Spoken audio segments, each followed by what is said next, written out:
O Mi 9T foi o melhor intermediário que testamos em 2019 e até o elegemos como o celular que entrega o melhor custo-benefício atualmente. Por menos de R$2.000, realmente não há nada tão completo quanto ele no mercado nacional. Mas e a variante Pro? O que muda entre os dois modelos é a plataforma Snapdragon e o sensor da Sony na câmera principal. No entanto, o mais avançado custa em média R$500 a mais. Vale pagar tudo isso a mais por ele? A loja parceira Xiaomi Brasil na rua Santa Ifigênia cedeu esta unidade para o Tudo Celular para que você tenha todas essas respostas agora nesta análise completa do Mi 9T Pro, também conhecido como Redmi K20 Pro. É só nos acompanhar nos próximos minutos. Se você acaba se perdendo no vasto catálogo de smartphones da Xiaomi, aqui vai uma pequena explicação. O Redmi K20 Pro foi lançado inicialmente na China e vem com a versão da MIUI que não tem os serviços do Google. O Mi 9T Pro é apenas uma versão global que tem suporte ao nosso idioma e traz a Play Store e demais serviços aplicativos nativos do Android.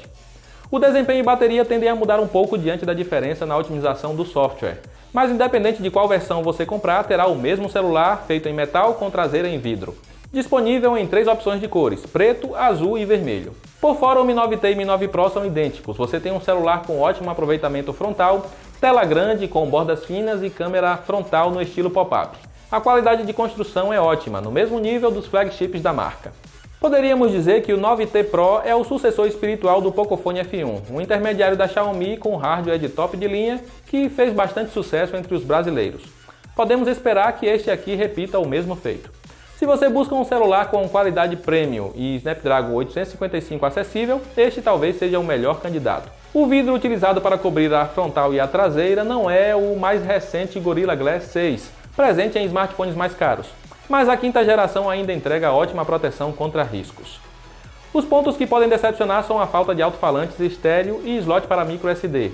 Mesmo que a Xiaomi não tenha falado sobre certificação IP68 para o 9T Pro, ele possui proteção contra a entrada de água, o que deve garantir sobreviver a chuvas ou até mesmo cair rapidamente na pia sem danificar. Sua tela é do tipo Super AMOLED, feita pela Samsung, com preto perfeito e cores vívidas. A resolução Full HD Plus é mais do que suficiente para uma tela de 6,4 polegadas, o que entrega imagens com excelente nível de detalhes. O painel tem suporte HDR10 e atinge ótimo nível de brilho, exatamente como vimos no Mi 9T. Isso já era esperado, já que ambos compartilham da mesma tela. O brilho máximo não chega no nível da linha Galaxy S10 ou Note 10, mas diante da grande diferença de preço, isso chega a ser compreensível. E não é porque o Mi 9T Pro tem apenas um alto-falante que ele decepciona na parte sonora. Apesar do som ser mono, ele é muito potente e supera até alguns celulares com áudio estéreo, como é o caso do Galaxy S10e, porém fica abaixo de outros da Xiaomi que testamos, como o Mi 9 SE. Ele não vem acompanhado de fone de ouvido, mas sua saída P2 entrega potência suficiente para alimentar mesmo os fones mais avançados com alta impedância. Assim você terá volume alto, só a qualidade sonora que poderia ser melhor. Chegamos no ponto que muitos consideram o mais importante desta análise. Vale pagar a mais pelo Snapdragon 855? Em questão de velocidade no uso de aplicativos e jogos, não muda muita coisa comparado ao 730 presente no Mi 9T. Se você quer ostentar números altos em benchmarks, aí a história já muda. O Mi 9T Pro consegue pontuações similares a de outros com a mesma plataforma que testamos, mas em uso real ele acaba sendo mais lento. Será a falta de otimização da MIUI? Possivelmente. Pelo menos em jogos ele não decepciona e roda qualquer título disponível para Android sem engasgos. Só esperávamos que o desempenho no geral ficasse no mesmo nível do Mi 9, que é o celular mais rápido da Xiaomi atualmente. Um detalhe curioso é que o K20 Pro pode ser encontrado em 4 opções de memória, enquanto o modelo global fica limitado apenas a 2 opções, 64 ou 128 de armazenamento, ambas com 6 GB de RAM. Se em desempenho nos decepcionou um pouco, em bateria o 9T Pro chegou a nos surpreender. O 9T apresentou excelente autonomia e este repetiu o mesmo feito entregando duração similar longe da tomada. Você pode usar o celular o dia todo sem moderação e ainda voltar para casa com um pouco de carga. Em uso mais leve é possível ter bateria para 2 dias, indo muito além do que o Mi 9 entrega. Apesar da bateria e carregador serem os mesmos da versão mais básica, este aqui passa 10 minutos a menos na tomada para chegar a 100%. O Mi 9T Pro vem com Android Pie e interface MIUI 10 rodando por cima. Uma diferença entre o modelo global e o chinês é que o K20 Pro traz o Poco Launcher por padrão. Sim, o mesmo do Pocophone. Para tirar proveito da tela AMOLED, há suporte a tema escuro e Always On Display para exibir hora e notificações o tempo inteiro na tela, ou apenas no horário programado. O leitor biométrico na tela é tão ágil e eficiente quanto o do Mi 9T e demais smartphones mais avançados da Xiaomi com a mesma tecnologia. Xiaomi já vem testando o Android 10 neste modelo e promete atualização para muito breve. Parece que a gigante chinesa quer apagar a sua fama de ser uma das mais lentas na liberação de updates do Android. Na traseira temos uma câmera tripla com direito a lente ultra-wide e também uma teleobjetiva que entrega zoom ótico de até 2 vezes. A segunda diferença entre este e o Mi 9T está no sensor usado. Aqui temos o IMX586 sendo um sensor da Sony mais avançado que o IMX582 do modelo mais barato. Isso significa que temos fotos melhores com este celular? Não necessariamente, mas o fato de ter Snapdragon 855 ajuda em ter melhor processamento de imagem. E o que vimos é que, assim como o 9T, este entrega fotos com alto nível de detalhes, cores realistas e contraste melhor que muito celular nessa faixa de preço. Com a câmera ultra-wide você consegue registrar mais do cenário em troca de qualidade inferior. O nível de detalhes cai um pouco e há uma quantidade de ruídos mais presente, além de ter fotos um pouco mais escuras devido à menor abertura focal.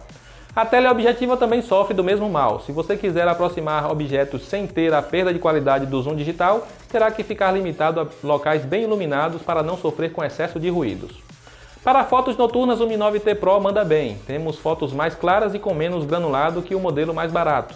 Pena que o aparelho não tenha estabilização ótica. Para evitar fotos borradas com frequência é preciso ter uma mão firme ao fotografar. Se achar que a foto saiu muito escura, você pode ativar o modo noturno, que regula melhor a exposição, mas em troca deixa as falhas nas fotos mais evidentes. Com a ultra-wide é onde vimos a maior diferença comparada ao 9T. As fotos não saem tão escuras quanto no modelo mais barato, e o resultado fica próximo da câmera principal. O modo retrato funciona bem, mas contra a luz tende a deixar o fundo da foto ainda mais estourado.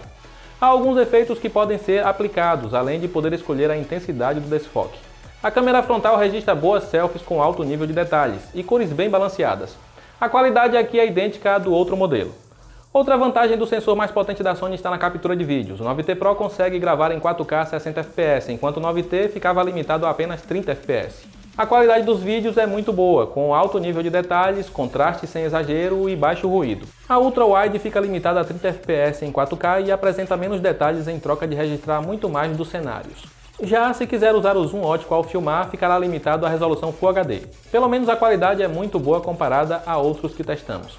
Apesar de não ter estabilização ótica, a estabilização digital faz um bom trabalho e reduz bastante os tremidos, exceto a frontal que treme um pouco. O foco também é ágil, só um pouco lerdo ao gravar com zoom. A qualidade de áudio é boa e não pega tanto o barulho do vento. O Mi 9T ainda é o nosso campeão em custo-benefício ou o 9T Pro roubou seu posto? Para sermos sinceros, esperávamos mais deste aqui.